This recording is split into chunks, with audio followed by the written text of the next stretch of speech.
He was a man who had already taken one life, the life of his pregnant wife. After serving 16 years in prison, Gregory Green was given a second chance, freedom, a new wife, and a family to call his own. But in the early hours of a quiet September morning, a single 911 call revealed a nightmare no one could have imagined. 4 children dead, a mother fighting for her life, and at the center of it all, the man who promised to protect them. Gregory Green's story is one of second chances that ended in unthinkable tragedy. In 1991, Gregory was a husband and an expectant father when he committed a shocking crime, the cold-blooded murder of his wife, Tonya Green, who was 7 months pregnant. The violent attack left both her and their unborn child dead, a crime he chillingly admitted to when he called the police to turn himself in. For this heinous act, Gregory was sentenced to prison, serving 16 years before being released on parole in 2008. Despite his violent past, he was granted the opportunity to re-enter society, a decision that many would later question. Shortly after his release, Gregory met Faith Harris, a woman known for her strong faith and resilience. The two married and began building a blended family, including Faith's 2 teenage children from a previous relationship and the couple's own 2 young daughters. To those on the outside, Gregory Green appeared to have transformed. A family man with a quiet demeanor, he attended church regularly and seemed devoted to his wife and children. But beneath this facade, cracks in the picture-perfect family began to show. Faith, loved by her community, reportedly endured increasing tension at home, though few could have predicted the devastating storm that lay ahead.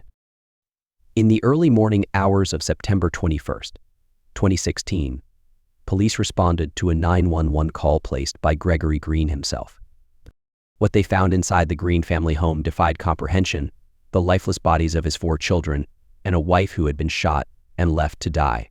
Gregory had methodically carried out a plan that left no room for escape, using carbon monoxide poisoning and gunfire to take the lives of his family members. The story of Gregory Green is more than just a chilling tale of domestic violence and betrayal. It's a sobering reflection on the dangers of ignoring warning signs, the failings of the justice system, and the devastating consequences of unchecked rage. This is the story of a man given not just 1 chance, but 2, and the lives shattered because of it. Gregory Green didn't stand out. To his neighbors and acquaintances, he seemed like an ordinary man, soft-spoken, reserved, and polite. Born and raised in Detroit, Michigan, Gregory grew up in a city shaped by resilience and hardship. Yet, for all his seemingly quiet demeanor, something deeper and darker lay beneath the surface. In the early 1990s, Gregory met Tonya Clayton, a woman described as bright, ambitious, and full of life. She had a kind spirit and a radiant smile that drew people in. For reasons that seemed clear at the time, the two quickly became a couple. Within months, they were married, and Tonya soon became pregnant with their first child. To those on the outside, their union appeared promising, 2 people ready to build a life together and bring a new life into the world. But as is often the case in such tragedies, appearances were deceiving. Behind closed doors, Gregory and Tonya's relationship wasn't the picture of harmony it seemed. There were arguments, intense, heated, and frequent. Friends and family who were close to Tonya later admitted they had seen warning signs: Gregory's temper, his controlling behavior, and an unsettling air about him when he didn't get his way. Yet no one could have predicted how far that temper would escalate or how devastating the consequences would be. On July 14th, 1991, everything came to a head. It was a warm summer evening, the kind where neighbors were relaxing on porches and children played in the streets. But inside the small home Gregory and Tonya shared, chaos erupted. The details of what sparked the argument remain unclear. Some speculated it was money. Others thought it was jealousy, but what is known is that Gregory snapped. As the argument intensified, Gregory grabbed a knife from the kitchen. What happened next was swift and horrifying. He attacked Tonya with relentless violence, stabbing her repeatedly in the chest and face. The assault was brutal, calculated, and merciless. Tonya, 7 months pregnant, had no chance to defend herself. Each blow not only ended her life, but also claimed the life of her unborn child, a baby she had already begun to prepare for with love and excitement. And then, there was silence. In the aftermath of the attack, Gregory didn't flee or attempt to hide his crime. Instead, he picked up the phone and made a chilling call to 911. His voice, devoid of emotion, carried a single sentence that would haunt the dispatcher on the other end: "I just killed my wife." When asked to clarify, he repeated it calmly, as if describing something routine. Police arrived within minutes to find Gregory standing in the doorway, eerily composed. Inside, the scene they discovered was nothing short of horrific. Tonia's lifeless body lay in a pool of blood, the knife used in the attack resting nearby. Officers could immediately tell that the assault had been both deliberate and frenzied. The sight of her swollen belly only deepened the tragedy. Gregory was arrested on the spot and taken into custody. In the days that followed, investigators delved into his life, searching for a motive or an explanation. What they found was unsettling. Gregory had no prior record of violent behavior, no criminal history to suggest he was capable of such brutality. This wasn't the act of a man with a history of unchecked rage, it was something entirely different, something that defied easy explanation. During his trial, Gregory pleaded no contest to second-degree murder. This meant he neither admitted guilt nor claimed innocence, but accepted the court's judgment. The sentence handed down was 15 to 25 years in prison, a punishment that Tonia's grieving family felt was inadequate. For them, there could never be enough time to heal the wounds of losing both Tonia and the unborn child, who would never have a chance to live. While Gregory's time in prison brought some measure of justice, it also sowed the seeds for an even greater tragedy. Behind bars, he displayed none of the violence or rage that marked his crime. Instead, he was a model inmate participating in programs, attending religious services, and avoiding conflict. To the parole board, he appeared rehabilitated, someone who had paid for his crime and deserved a second chance. And so, in 2008, Gregory Green walked free after serving 16 years. For the family of Tonia Clayton Green, Gregory's release was a cruel reminder of the justice system's limitations. They had lost so much, and now the man who had taken their daughter and grandchild from them was free to start over. Gregory, however, didn't simply restart his life, he set the stage for one of the most unimaginable crimes the state of Michigan would ever witness. It's often said that tragedy begets tragedy, and in Gregory Green's case, this would prove all too true. His freedom, granted under the assumption that he had changed, would pave the way for devastation on a scale no one could have foreseen, a second chance that would end in the ultimate betrayal. Gregory Green's first crime was as shocking as it was horrifying. On July 14, 1991, in the quiet Detroit suburb of Dearborn Heights, Gregory stabbed his wife, Tonia Clayton Green, to death. The attack was savage and unrelenting, leaving his young, pregnant wife with fatal wounds. The brutality didn't stop there. Tonia was carrying their unborn child, who also perished in the attack. Gregory's actions left not only a family but an entire community in disbelief. What made the case even more chilling was Gregory's response after committing the crime. He didn't flee the scene, try to cover his tracks, or make excuses. Instead, he calmly picked up the phone, dialed 911, and confessed to the murder. When police arrived, they found him waiting, unarmed and compliant. His demeanor was cold and calculated, offering no immediate insight into why a man would so violently end the lives of his wife and unborn child. During his trial, Gregory Green's actions were presented in stark detail. Prosecutors outlined the violent attack, the chilling aftermath, and the irrevocable loss felt by Tonia's family. Gregory himself showed little emotion during the proceedings, only briefly expressing remorse. He pleaded guilty to second-degree murder, and the court sentenced him to 15 to 25 years in prison. For many, the sentence felt just enough to ensure Gregory would be kept away from society for a long time while allowing some hope of rehabilitation. As he began serving his sentence, Gregory Green faded from public view. Inside the walls of the Michigan Department of Corrections, he quickly became what many might call a model prisoner. Gregory was described by correctional officers as cooperative, polite, and deeply involved in rehabilitation programs. He attended counseling sessions regularly, participated in religious services, and developed a reputation as a quiet, compliant inmate. To some, it seemed like Gregory was on the path to redemption, but the question lingered, could someone capable of such violence ever truly change? In 2004, after serving 13 years of his sentence, Gregory Green became eligible for parole. At his first parole hearing, the board reviewed his prison record, his participation in programs, and his behavior behind bars. But there was one factor they couldn't overlook: the brutal nature of his crime. Despite his efforts to demonstrate remorse and rehabilitation, the board denied his request for release. The severity of his actions outweighed his good behavior in prison. However, Gregory wasn't deterred. Over the next 4 years, he continued to present himself as a rehabilitated man. He took on additional responsibilities within the prison, became a regular at religious gatherings, and even sought to mentor younger inmates. Each parole hearing brought the same arguments: Gregory Green had changed. He was no longer the man who had committed that terrible crime. In 2008, Gregory appeared before the parole board once again. This time, his persistence and seemingly spotless prison record paid off. After serving 16 years, Gregory Green was granted parole. The decision didn't come without controversy. Members of Tanya Clayton Green's family had voiced their objections, arguing that Gregory's release was a risk not worth taking. They feared that the same violent tendencies that led to Tanya's death could resurface, but their pleas fell on deaf ears. The parole board, citing his model behavior and rehabilitation efforts, believed Gregory deserved a second chance. When Gregory walked out of prison in 2008, he was no longer the 25-year-old man who had committed a horrific murder. He was older, seemingly wiser, and ready to rebuild his life. He moved back to Michigan, where he quickly reconnected with his church community. Within months, he was attending services regularly, making friends, and integrating himself back into society. It was through his church that Gregory met Faith Harris, a kind and devout woman who shared his passion for family and spirituality. Faith had 2 children from a previous relationship and saw in Gregory a man who had turned his life around. To her, Gregory was living proof that people could change, that even the most broken among us could find redemption. They married in 2010, and for a time life seemed stable. Gregory and Faith built a blended family, welcoming 2 daughters of their own, while Gregory embraced his role as a stepfather to Faith's older children. They were active in their church and known in their community as a loving, devoted family. On the surface, it appeared that Gregory Green's second chance at life was being used for good.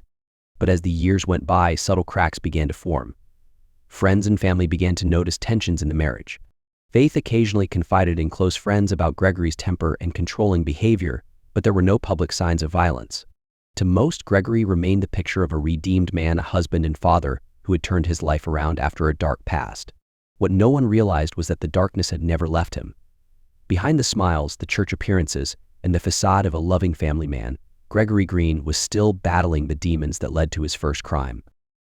And in 2016, those demons would emerge once again, this time in an act of violence even more horrifying than before. The system that believed in second chances had given Gregory Green his freedom, but for the family he promised to protect, that second chance would prove fatal. After serving 16 years for the brutal murder of his first wife, Gregory Green was released on parole in 2008. His freedom was not without controversy. Many questioned the decision, given the severity of his crime, stabbing his pregnant wife to death in a fit of rage. Yet he had reportedly shown remorse and good behavior during his time in prison. Among his supporters was Pastor Fred Harris, a respected leader in the community who advocated for his release and believed in his potential for rehabilitation. It was through Pastor Harris that Gregory would later meet his second wife, Faith Harris. Faith was a loving mother with 2 children from a previous relationship, 19-year-old Chadney Allen Jr. and 17-year-old Kara Allen.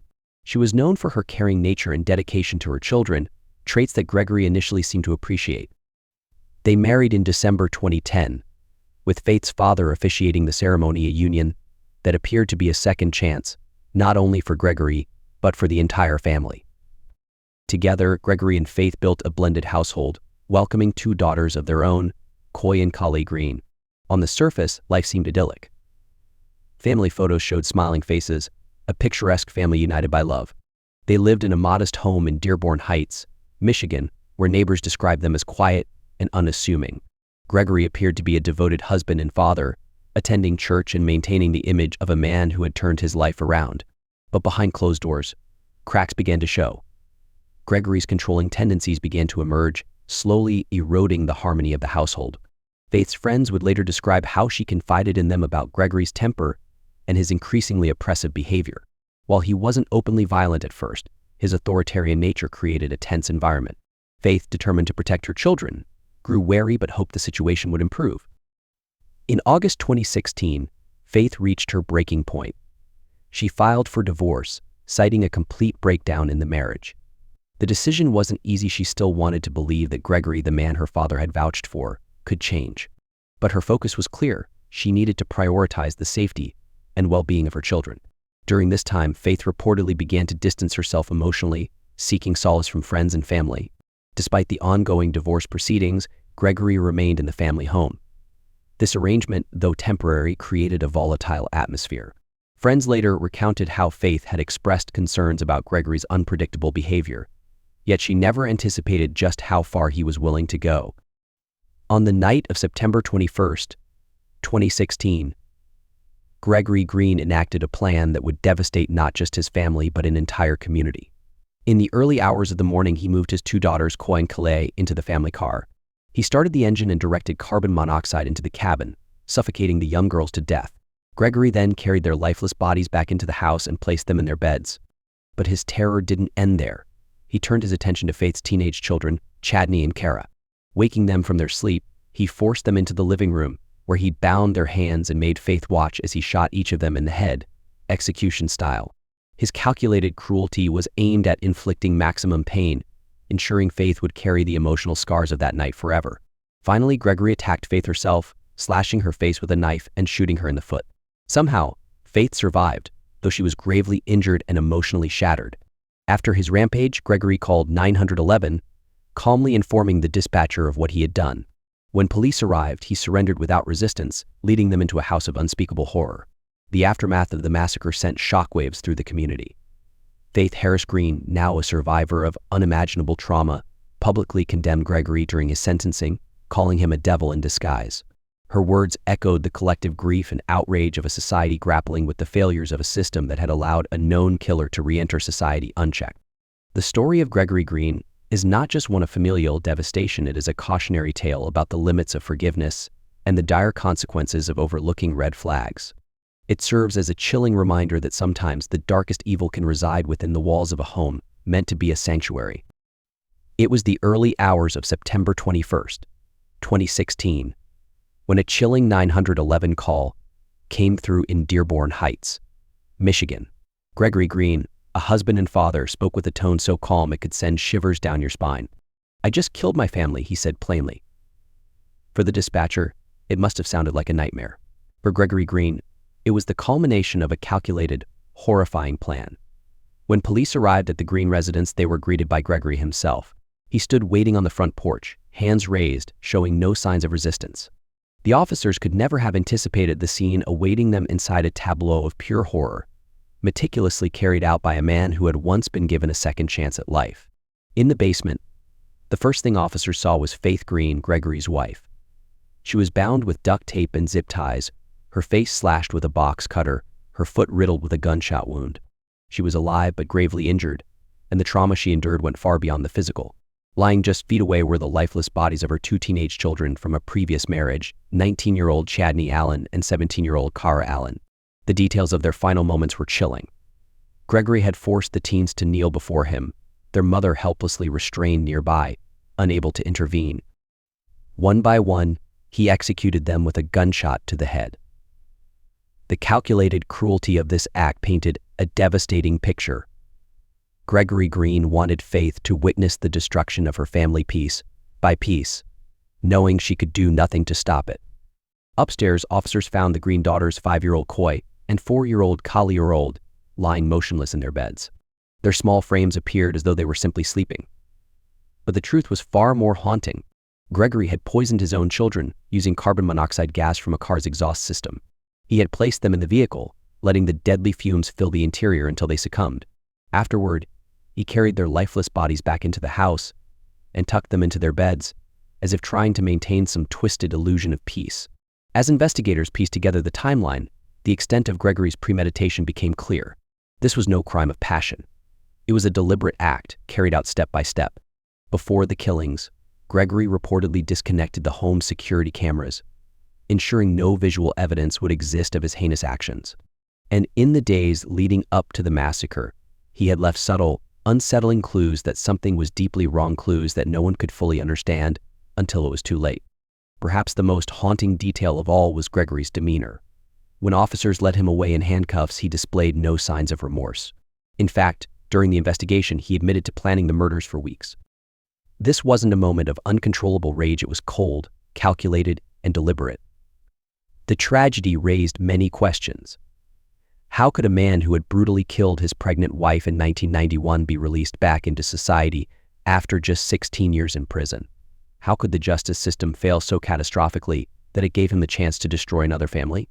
For Faith Green, these questions must have been unbearable.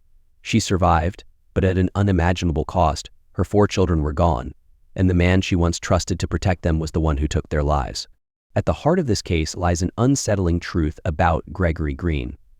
Despite serving time, despite claiming to have reformed, he had never truly changed. The same darkness that led him to kill in 1991 still resided within him, waiting for the moment to resurface. And when it did, the consequences were devastating. As the community mourned, the story of Gregory Green became a grim reminder of the dangers of misplaced trust and the irreversible cost of systemic failures. For Faith Green, it was the loss of everything she held dear at the hands of the man she once called her husband. For the world, it was a chilling example of how evil can sometimes disguise itself in the guise of second chances. When police arrived at Gregory Green's home in the early hours of September 21, 2016, they walked into a nightmare that defied comprehension. In the garage, they found evidence of a car rigged to produce carbon monoxide, a crude, calculated setup meant to end lives.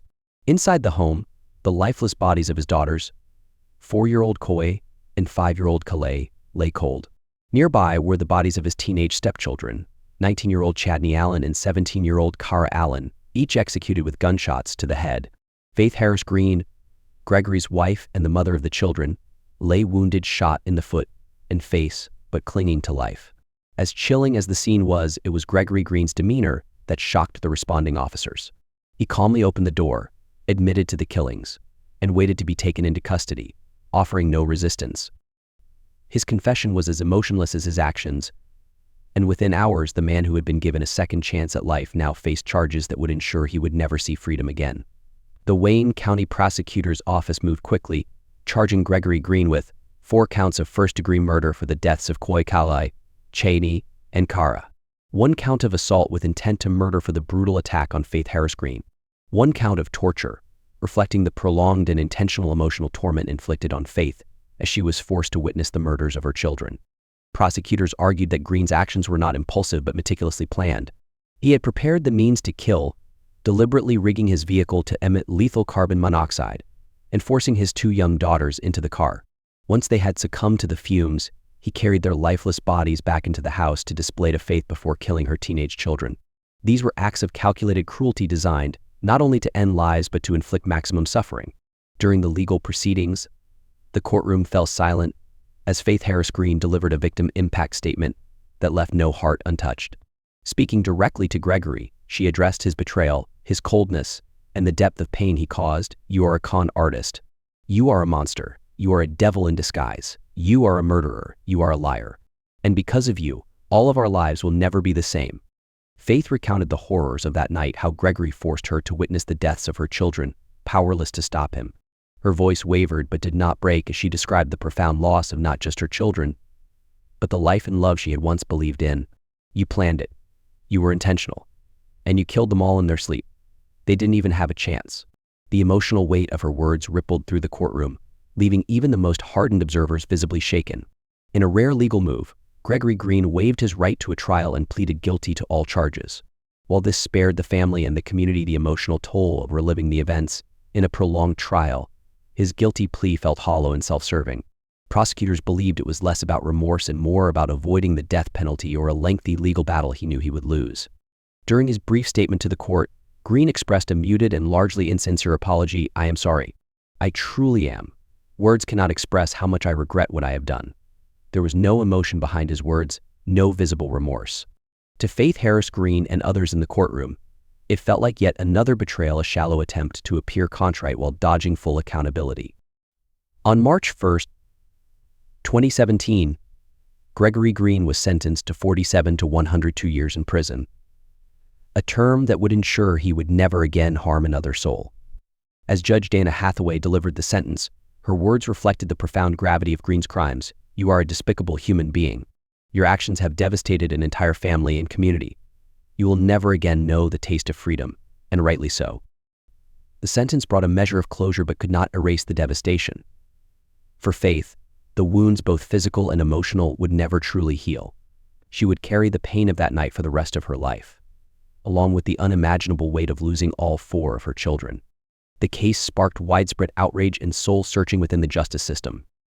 Gregory Green had been released from prison in 2008 after serving only 16 years for the brutal murder of his first wife, Tonya Green. Despite his violent history, he was granted parole, in part because of his good behavior while incarcerated and letters of support from his church and community.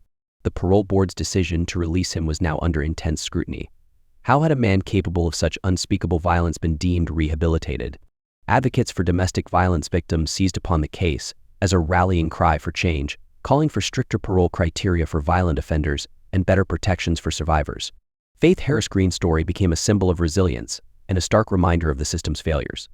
As Gregory Green began serving his life sentence, Faith Harris Green continued her journey of survival. Her strength in the face of unimaginable loss inspired many, and her calls for systemic change resonated across the country. But no amount of justice could bring back what she had lost: a life with her children, her family, and a future free from the shadows of Gregory Green.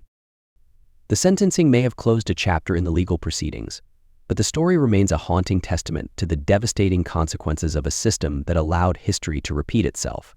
The tragedy surrounding Gregory Green's crimes is more than just a horrifying account of one man's actions. It is a chilling reflection of the systemic failures that paved the way for these unspeakable events to occur. To truly understand the depth of these failures, we must examine the decisions made by those entrusted with ensuring public safety and protecting the vulnerable. In 1991, Gregory Green committed an act so brutal that it left a community shaken. He murdered his first wife, Tonya Green, while she was 6 months pregnant with their child. Gregory stabbed her multiple times, leaving her to die in their home. Then, in a chilling and calculated move, he calmly called 911 to report what he had done. This act of violence was not impulsive, it was deliberate, premeditated, and devastatingly final. For this heinous crime, Gregory was sentenced to 15 to 25 years in prison. On the surface, this might seem like justice served, but the cracks in the system began to show long before he ever walked free. Gregory Green was eligible for parole after serving the minimum 15 years of his sentence, and in 2008, just a year beyond that minimum, he was released. The decision to release Gregory Green on parole rested on several troubling assumptions. Parole boards often base their decisions on the behavior of the inmate within the confines of the prison system. Gregory Green, by all accounts, had been a model prisoner. He followed the rules, avoided trouble, and expressed remorse for his actions. But what does good behavior in prison truly indicate? In a controlled environment with strict supervision, the nuances of a person's character and the depth of their rehabilitation can be difficult, if not impossible, to gauge. One of the most striking oversights in Green's parole process was the lack of a comprehensive psychological evaluation. While remorse is often cited as a factor in parole decisions, there was no in-depth examination of his mental state or risk of recidivism. How could a man capable of murdering his pregnant wife, stabbing her in cold blood, be deemed low risk after just 16 years? Furthermore, the parole board leaned heavily on personal testimonials that vouched for Gregory Green's transformation. Among these was a letter of support from a pastor who had mentored Green during his time in prison. The pastor happened to be the father of Faith Harris, the woman who would later marry Green and become the victim of his ultimate betrayal. While the pastor's intentions may have been rooted in a belief in redemption, his testimony raises questions about the weight given to personal endorsements in parole decisions. Faith Harris Green, who later married Gregory Green and started a family with him, would endure unimaginable suffering because of the system's inability to protect her and her children. While Gregory's release allowed him to rebuild his life, it left Faith and her family vulnerable.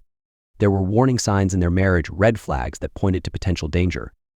Faith filed for divorce shortly before the 2016 tragedy, a decision that likely heightened Gregory's sense of control slipping away. This is a pattern seen in many cases of domestic violence. The most dangerous time for a victim is often when they attempt to leave. Yet, even as Faith took steps to protect herself and her children, the system offered little in the way of meaningful support. Restraining orders, often the first line of defense for victims of domestic violence, are notoriously insufficient. They rely on the compliance of the offender, and in cases where the offender is already predisposed to violence, they can be little more than a piece of paper. The 2016 tragedy, where Gregory Green poisoned his 2 young daughters and fatally shot his 2 teenage stepchildren, was preventable. It wasn't just a failure of the parole system, it was a failure of multiple systems that are meant to safeguard families in danger. Parole oversight. Once Gregory was released, there was little to no monitoring to assess his reintegration into society. Was he receiving any form of therapy or counseling?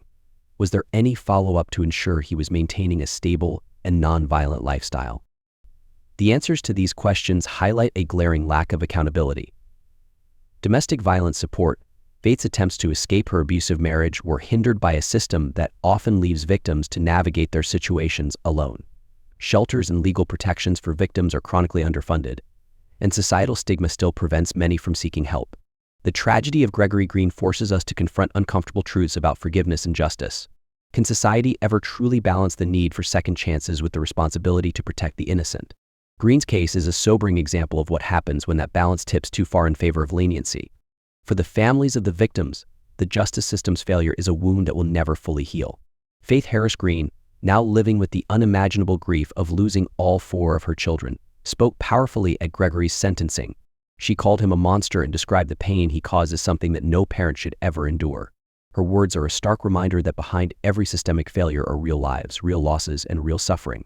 If there is anything to be gained from this tragedy, it is the urgent need for reform. Parole systems must be overhauled to include more rigorous evaluations, particularly for offenders with violent pasts.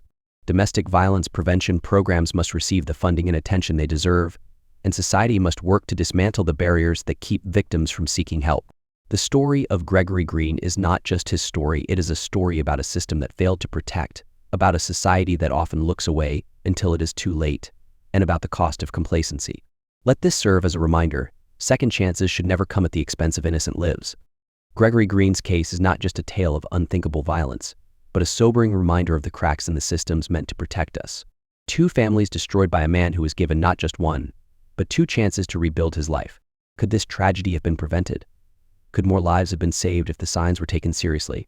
These are questions that linger, haunting the survivors and resonating far beyond the courtroom. For Faith Harris Green, the only survivor of that horrific night, the pain is lifelong, but her resilience is a testament to the strength of a mother's love and the human spirit. In her words, "I gave him love, and he repaid it with evil." What do you think? Was Gregory Green's release a failure of the justice system, or a gamble that no one could predict would go so horribly wrong? Let us know your thoughts in the comments below. If this story gripped you, share it, because raising awareness about the dangers of unchecked violence might just save a life. Don't forget to like, subscribe, and hit the notification bell so you won't miss more stories like this one. Together, let's keep shedding light on the stories that need to be told.